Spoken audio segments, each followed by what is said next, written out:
So very good morning. आज vectors को continue करेंगे। कल का मैंने होमवर्क दिया था, क्या आपने किया उसको? तो कुछ लोगों ने मुझे होमवर्क करके भी भेजा था, तो उसके जो राइट आंसर्स है वो भी मैं आपको बता दूंगा। लेकिन उससे पहले हम एक बहुत ही इंपॉर्टेंट टॉपिक आज पढ़ने जा रहे हैं, जिसका नाम है पैरेललोग्राम लॉ।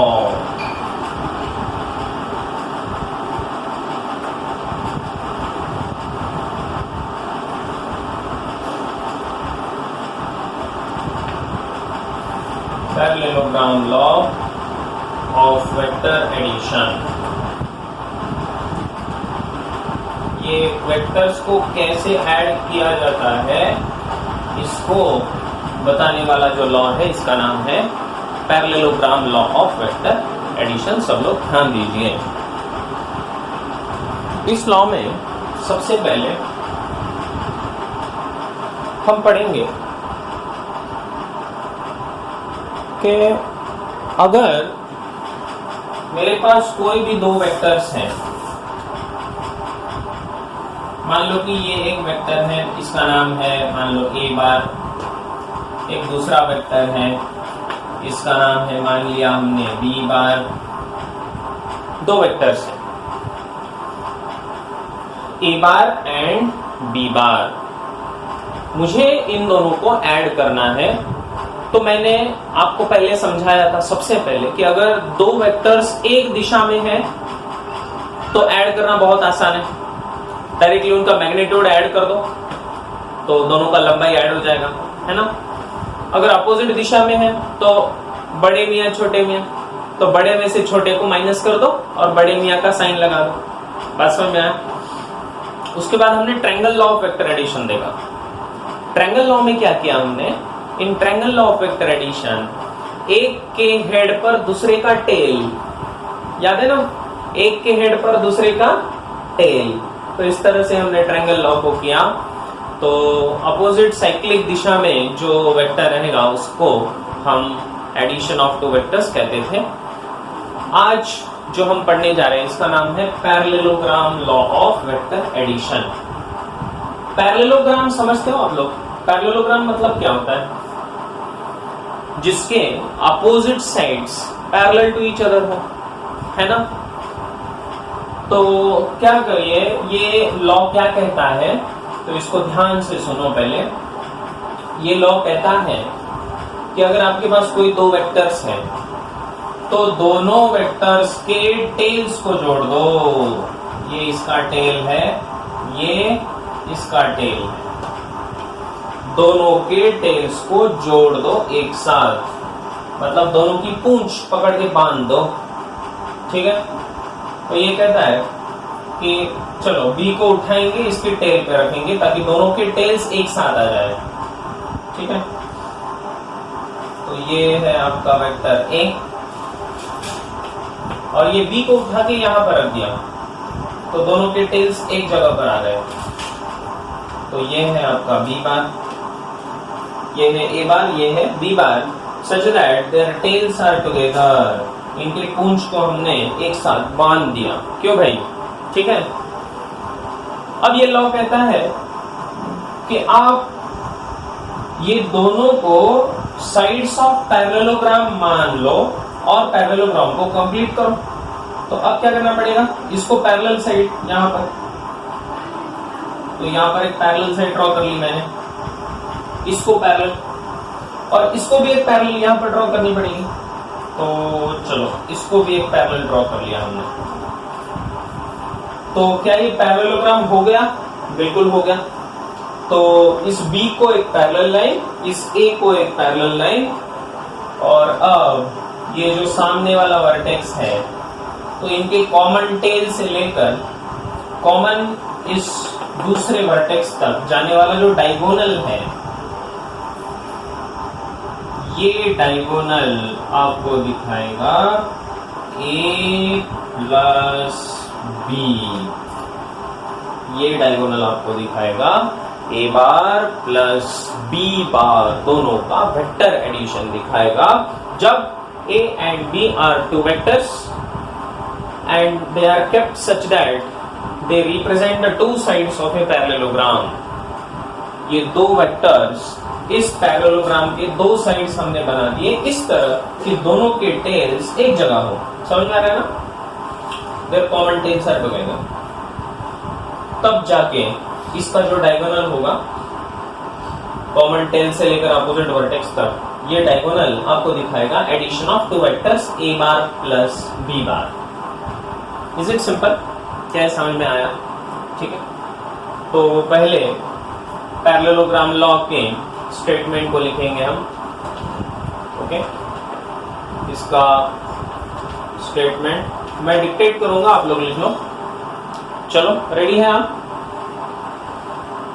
तो लिखिए parallelogram law of vector addition, इसका स्टेटमेंट लिखने जा रहे हैं हम। Parallelogram law of vector addition, everyone.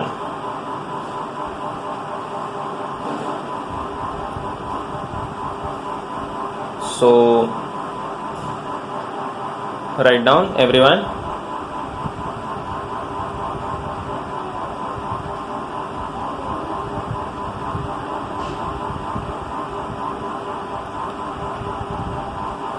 मेरी आवाज सबको सुनाई दे रही है क्या?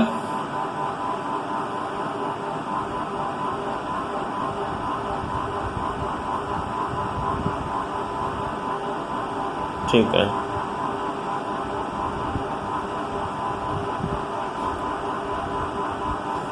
तो चलिए लिखिए statement. It states that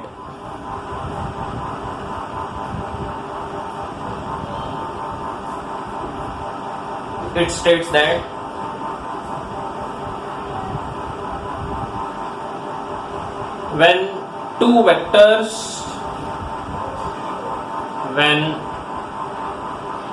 vectors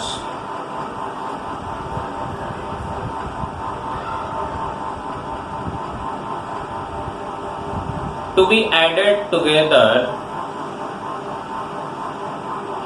when two vectors to be added together are represented by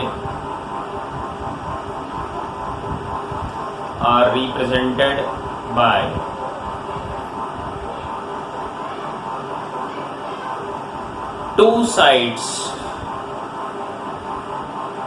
adjacent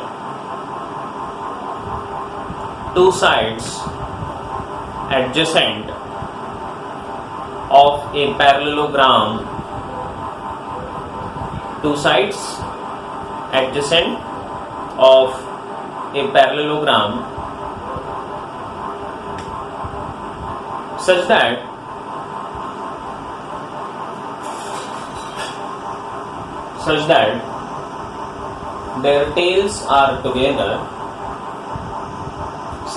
their tails are together,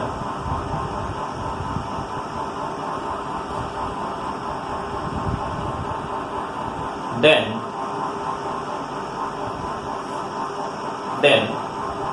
the diagonal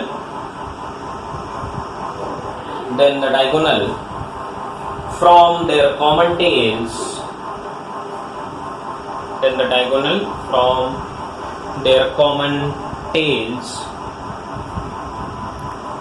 to the opposite vertex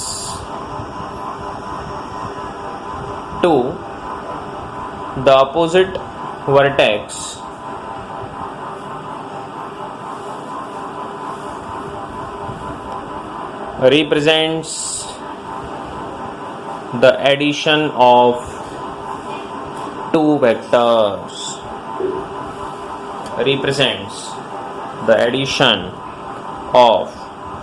two vectors,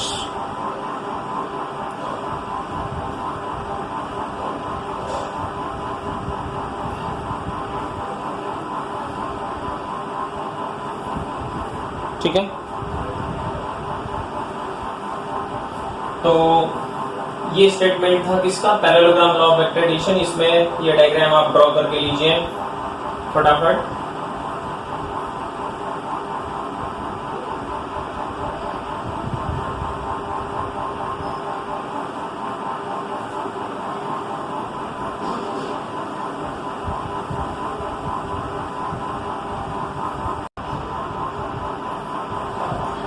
तो इसका मतलब ये हुआ कि अगर मेरे पास कोई भी दो वेक्टर्स हैं ए बार और बी बार, और मैंने क्या किया, बस दोनों के पूंछ को लिया और बांध दिया दोनों के पूंछ को।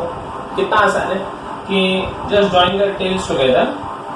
तो इससे क्या हुआ कि ये दोनों पैरेललोग्राम के साइड्स बन गए। पैरेललोग्राम को कंप्लीट कर लो। कॉमन टेल से लेकर अपोजिट वर्टेक्स तक जाने वाला ये डायगोनल कहा जाएगा ए बार प्लस बी बार। इसका दूसरा एग्जांपल ले लेते हैं। फॉर एग्जांपल अगर आपको दे दिया जाए this is one vector, this is another vector, ठीक है, this is a bar, this is b bar, right. क्या करना है आपको, दोनों के tails together, okay, their tails should be together. So ये बी बार और ए बार, ये ए बार को उठा के ऐसे इसके टेल पे रखना होगा। समझ में आ रहा है ना। तो चलिए मैं बी बार को यहां पर ड्रॉ कर रहा हूं। ये है आपका बी बार, और ये ए बार को यहां से उठाओ, यहां पर रखो, तो यहां पर इसको पटक दिया। ये है आपका ए बार। समझ में आया, ठीक है। ये थोड़ा बड़ा हो गया, थोड़ा छोटा कर देते हैं, ठीक है। दोनों के टेल्स टुगेदर, ध्यान में रखना, देयर टेल्स आर टुगेदर। और अब पैरेललोग्राम को ड्रॉ करो। तो बी को पैरेलल एक लाइन, ये बी को पैरेलल, और ए को पैरेलल, ये ए को पैरेलल। चलो, तो ये बन गया आपका पैरेललोग्राम। क्यों भाई, ये पैरेललोग्राम हुआ। और अब कॉमन टेल से लेकर अपोजिट वर्टेक्स तक जाने वाला ये डायगोनल रिप्रेजेंट करेगा ए बार प्लस बी बार। ये रिप्रेजेंट करेगा ए बार प्लस बी बार, क्योंकि ये था आपका पैरेललोग्राम। क्या है, समझ में आ रहा है एग्जांपल, ठीक है।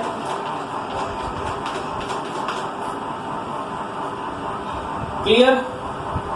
चलिए आप एक करके बताइए।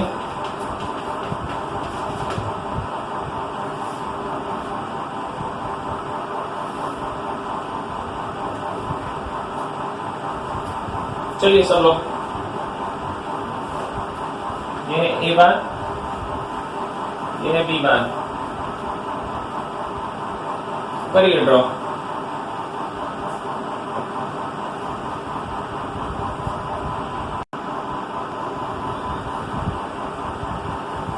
अब बात करेंगे इसके मैग्नीट्यूड की।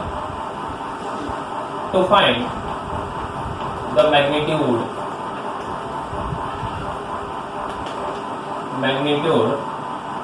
Of a bar plus b bar. तो पैरेललोग्राम लॉ का यूज करके हम ए बार प्लस बी बार के मैग्नीट्यूड को ढूंढेंगे। तो अब सब लोग बहुत ध्यान से इसको सुनिए, मैं क्यों बता रहा हूं। यहां पर दिस इज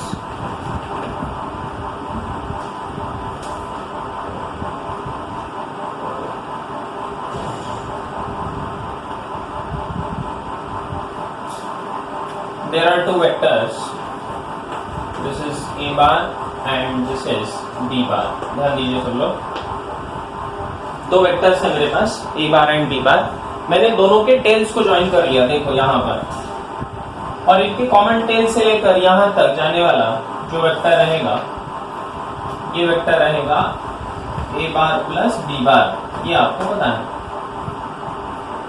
तो इस वेक्टर को एक नाम दे देते हैं, मान लो c बार। इस वेक्टर को मैंने एक नाम दे दिया c बार, ठीक है। Let theta is the angle between a and b। a और b इन दोनों के बीच में एंगल है थीटा, ठीक है।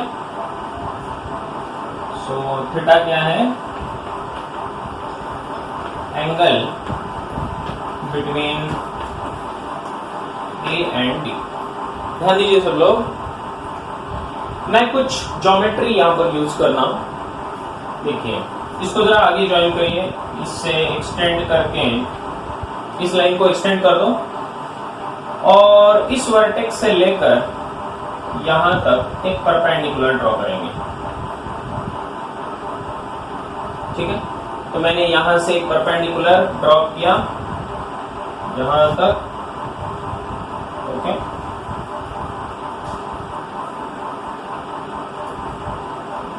चलिए अब ध्यान दीजिए, अब इन पॉइंट्स को कुछ नाम दे देते हैं हम। इसको मैं नाम दे देता हूं P, ये है आपका Q, R, S। ठीक है, P, Q, R, S ऐसे नाम दे दिए मैंने।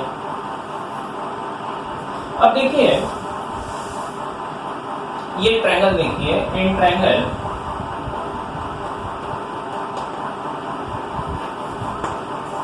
PSR, ये ट्रायंगल PSR देखिए, हमें ढूंढना क्या है? हमें ढूंढना है कि ये जो C बार जो है A प्लस B बार, इसका लंबाई कितना है, ये मुझे ढूंढना है।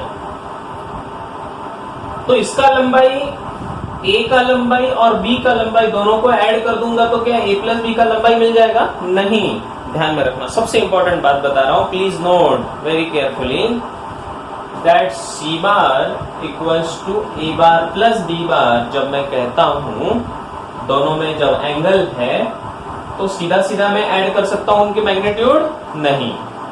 तो A का लंबाई और B का लंबाई मिला के C का लंबाई हो जाएगा क्या? नहीं। ये बात सबके समझ में आई क्या? सबसे पहले सबसे इंपॉर्टेंट बात बता दिया मैंने, ठीक है, कि दोनों का जो लंबाई होगा वो सेम नहीं है। अब अगर इस ट्रायंगल PSR की बात की जाए, in triangle PSR, triangle PSR की अगर हम बात करें तो PSR में पाइथागोरस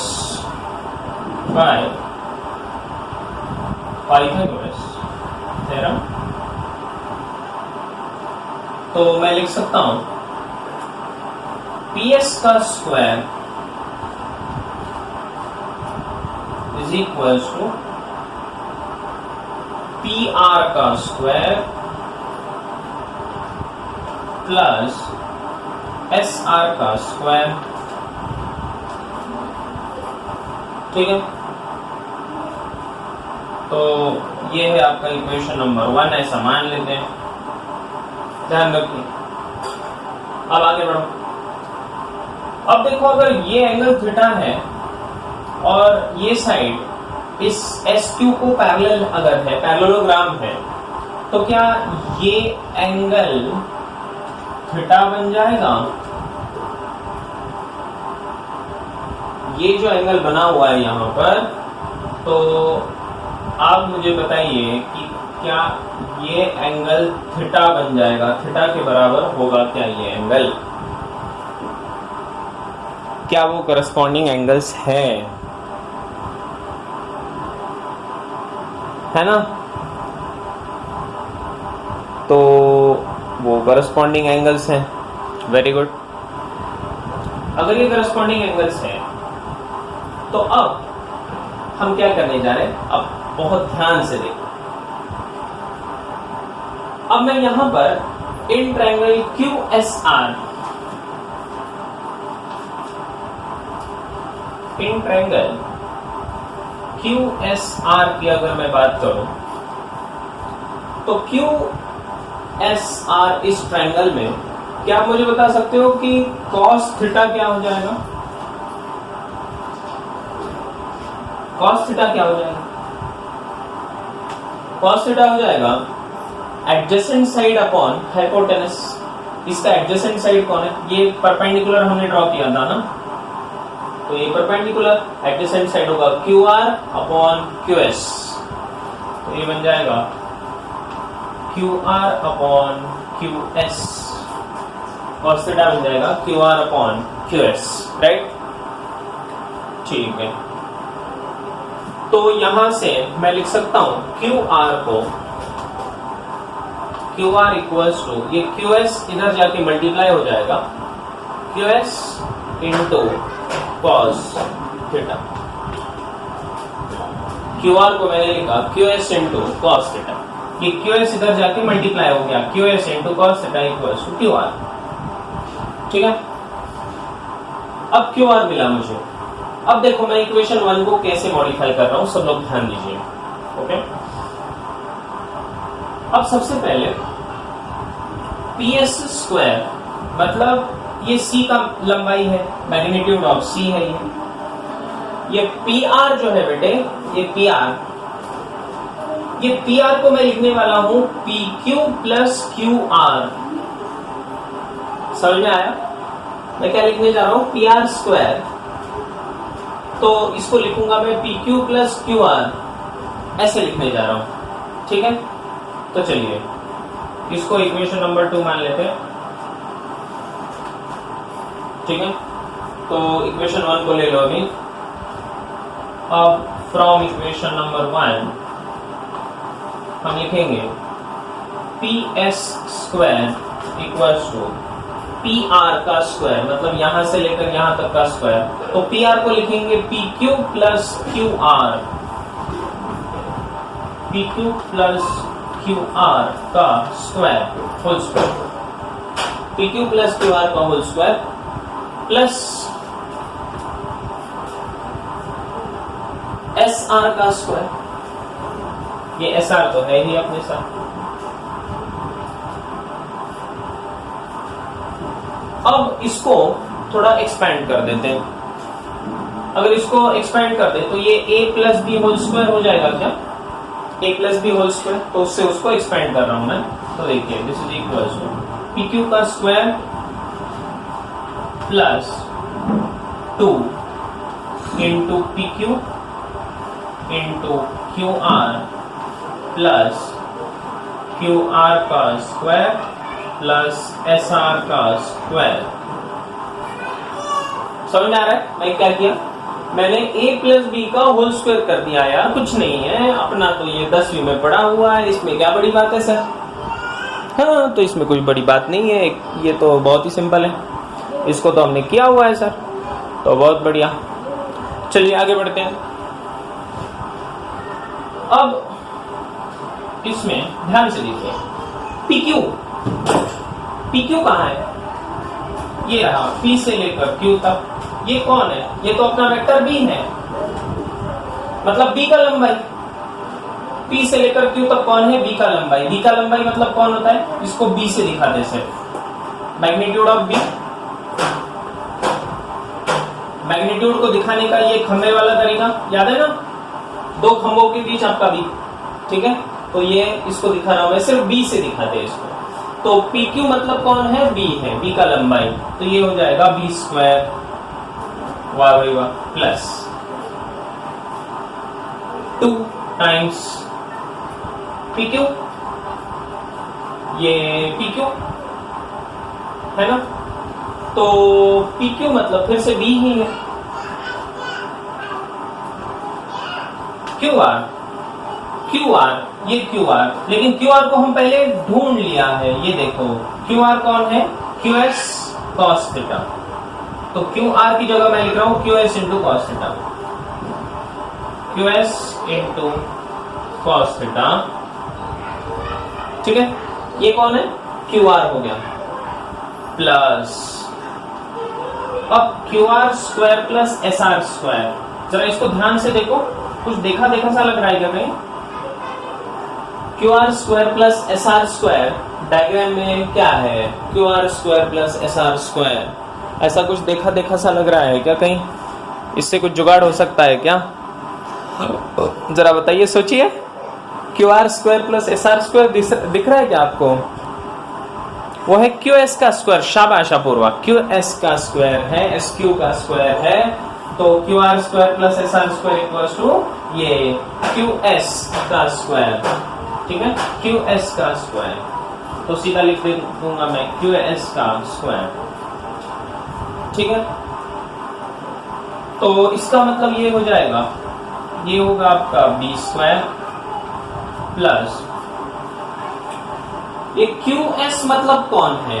ये QS मतलब अपने A का पैरेलल साइड है। अगर इसका लंबाई A है, इसका लंबाई अगर है A, तो इसका भी लंबाई हो जाएगा A। तो इसका मतलब ये हो जाएगा 2 into b into a into cos theta plus QS मतलब A का स्क्वायर। ये तो कुछ बढ़िया सा फॉर्मूला बन रहा है यहाँ पर। ये हो गया आपका सी स्क्वायर। इसका मतलब यहां से C मिला हमें, C इक्वल्स टू दोनों साइड में स्क्वायर रूट ले लो, दोनों साइड में स्क्वायर रूट, तो ये पूरा अंडर रूट आ जाएगा। So taking square root on both the sides. So C मतलब कौन है? वेक्टर C का मैग्नीट्यूड है बेटा, है ना। C मतलब वेक्टर C का मैग्नीट्यूड। वेक्टर C मतलब क्या है? A plus B.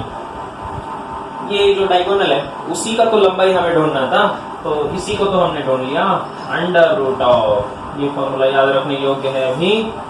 तो ये बन जाएगा b square plus 2ba into cos theta plus a square, या फिर उल्टा कहो a square plus 2ab cos theta plus B square, a square plus 2ab cos theta plus B square. ये formula अपने a plus B whole square के expansion के जैसा है, एग्जैक्टली वही नहीं है, उसके जैसा लग रहा है ना। A square plus 2ab plus B square लगते हैं, तो उसमें बस एक टर्म ऐड हो गया, उसमें बस एक टर्म ऐड हो गया, कौन सा?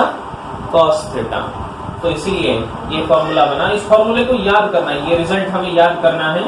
डायरेक्टली इसको यूज करेंगे वेक्टर एडिशन के लिए आपके बाद, इसलिए ये सबसे इंपॉर्टेंट फॉर्मूला बन जाता है कि a प्लस बी का मैग्नीट्यूड कितना होगा? Under root of A square plus 2ab cos theta plus B square. फटाफट लिखो।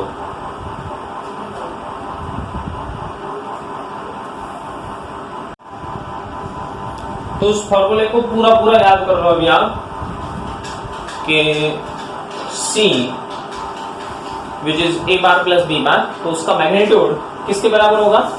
मैग्नीट्यूड ऑफ a का square plus 2 into magnitude of a into magnitude of b। Magnitude मतलब कुछ नहीं, लंबाई है बस, into cos theta plus B square.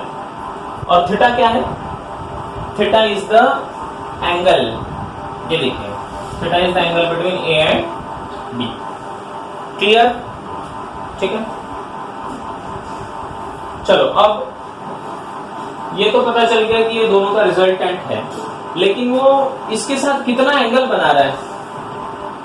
मान लो कि ये b है आपका नीचे वाला, इसके साथ इसने जो एंगल बनाया हुआ है वो है अल्फा, ऐसा मान लिया हमने। ये जो एंगल है बेटे, तो ये एंगल है अल्फा, b के बीच में और रिजल्टेंट के बीच में। ये जो C है इसको रिजल्टेंट ऐसा भी बोला जाता है, रिजल्टेंट वेक्टर। ठीक है, दोनों का एडिशन करके जो भी आया उसको रिजल्टेंट वेक्टर भी कहा जाता है। तो ये एंगल अल्फा है, इस अल्फा को ढूंढ लेते हैं। आइए, इसके लिए हम इस QR को यूज करेंगे।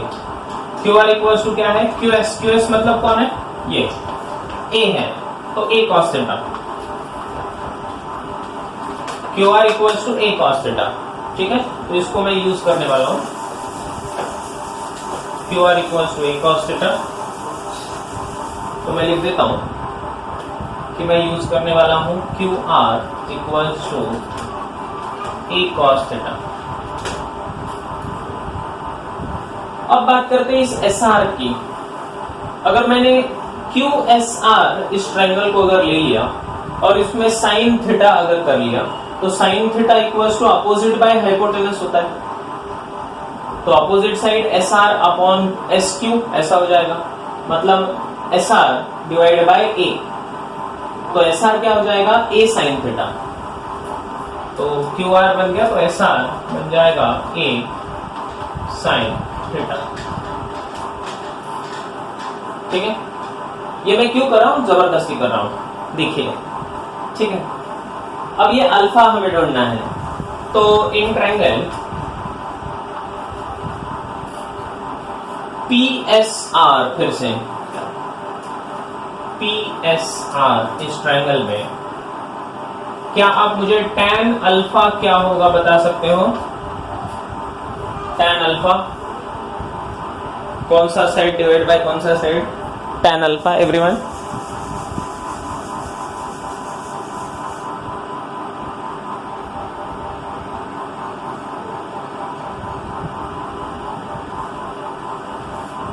यस, बताइए।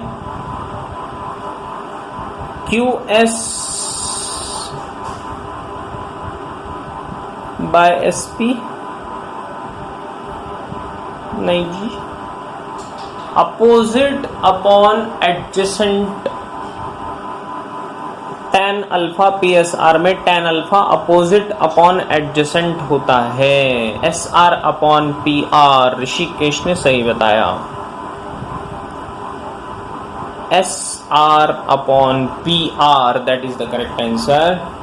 अपोजिट अपॉन एडजेसेंट होता है। तो अल्फा का, ये अल्फा का अपोजिट साइड कौन? ये SR, और एडजेसेंट साइड कौन? ये PR। SR अपॉन PR,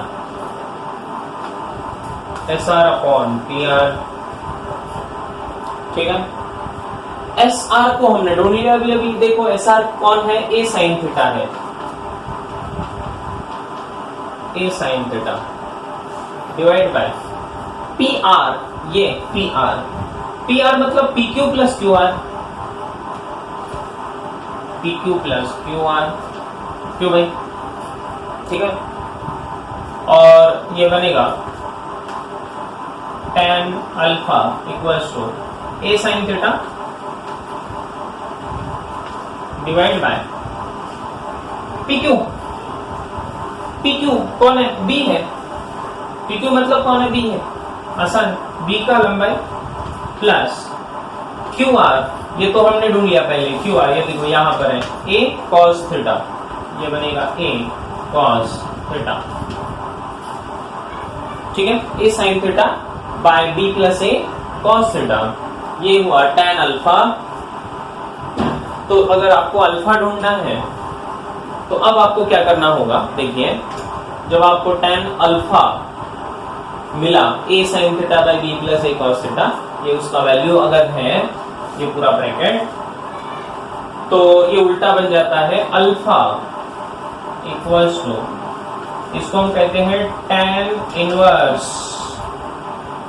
ये इधर जब tan होता है, जब उधर जाता है तो tan इनवर्स हो जाता है, उल्टा मशीन है, ठीक है। tan inverse of A sin theta divide bye B plus A cos theta, and that is your alpha, that is your alpha. Is it clear?